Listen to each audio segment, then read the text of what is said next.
उरण हत्याकांडातील आरोपी दाऊद शेखला अटक करण्यात आली आहे।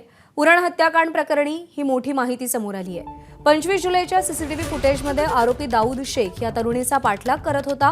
पोलिसांनी त्याला कर्नाटकातून अटक केली आहे। कलबुर्गीतून अटक करण्यात आल्यानंतर त्याचा ताबा नवी मुंबई पोलिसांकडे सोपवला जाईल।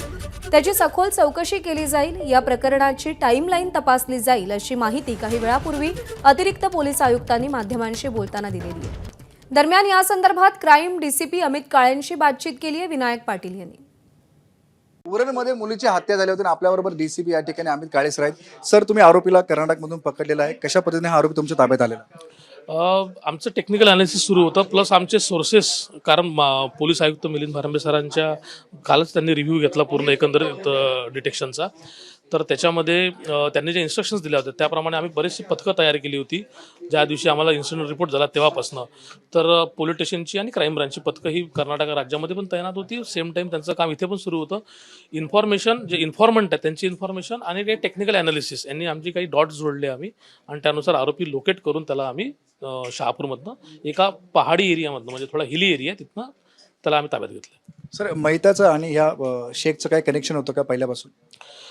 आता त्यांचे जे एकंदरीत कॉल्स दिसत आहेत किंवा तुम्ही जो याच्या आधीचे काही इन्सिडेंट सांगितलेले स्वतः तुमच्याकडनं जी माहिती आलेली आहे त्याप्रमाणे तो दोघं जण एकमेकांच्या परिचयाचे आहेत एवढं दिसतंय।